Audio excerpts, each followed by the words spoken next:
Alhaja Adedunmola Akinsanya, King of Islamic music.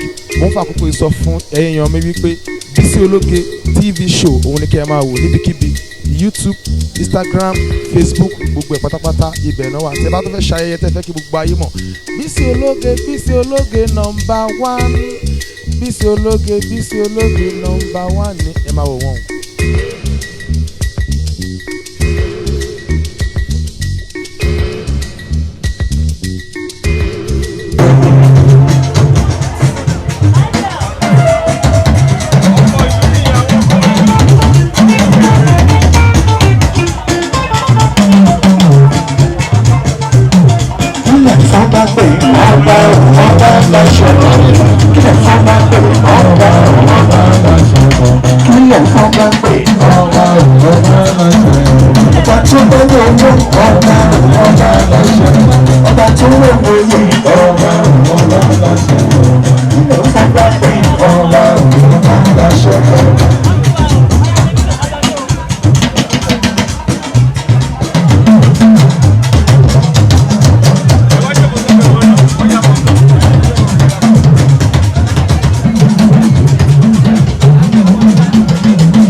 Alhaja Risikat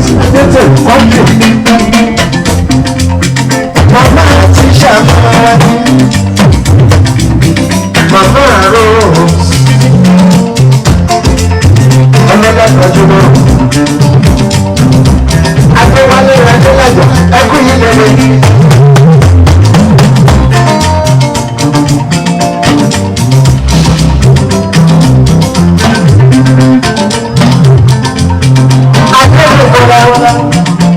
Alhaja Yoruba mi kílọ̀ lọ́nà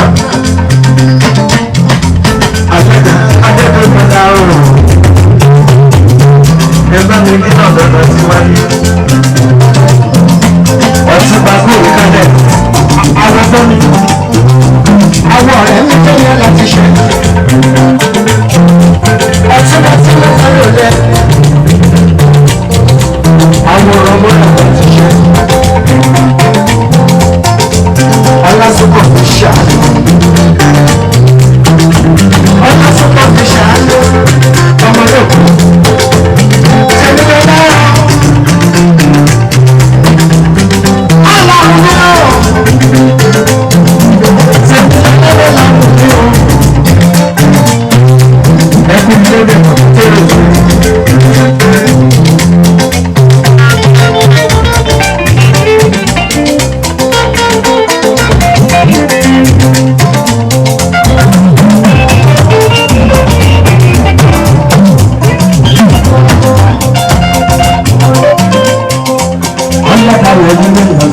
Mama Shope, Ayofe, Mama Shope. Oyinbo aláṣọ, bọ̀rọ̀, Mama Shope gbajúmọ̀. Sherifa Mustapha, Sherifa Mustapha, Alhaja Risikat Mustapha, Ayofe gbajúmọ̀. Ayé àgbàdo kọ̀ ya. Ayé àgbàdo kọ̀ ya. Ayé àgbàdo kọ̀ ya. Aka ìdè. Ayé àgbàdo kọ̀ ya.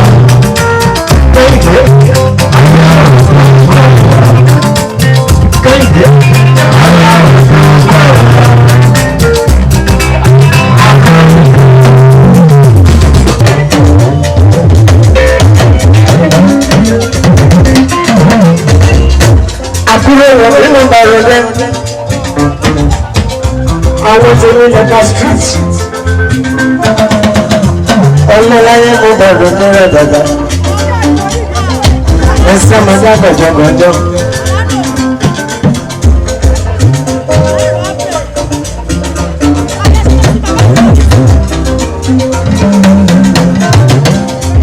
Tèmi ní gbàkúgbà lọ́jọ́kọ́jọ́. Àyànfẹ́ gbajúmọ̀. Ẹ kú ìkálẹ̀. Ló gbà ná náà. Ẹ kú ìkálẹ̀. Ló gbà lọ mẹ́rin. Gbogbo yìí láti. Ẹ kú ìkálẹ̀. 85 cents. Ẹ kú ìkálẹ̀. Ẹ kú ìkálẹ̀. Gbà lọ mẹ́rin.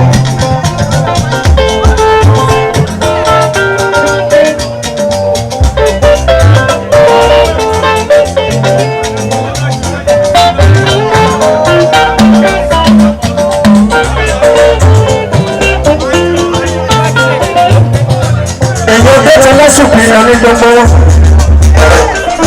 ló bá nílẹ̀ 85 cents.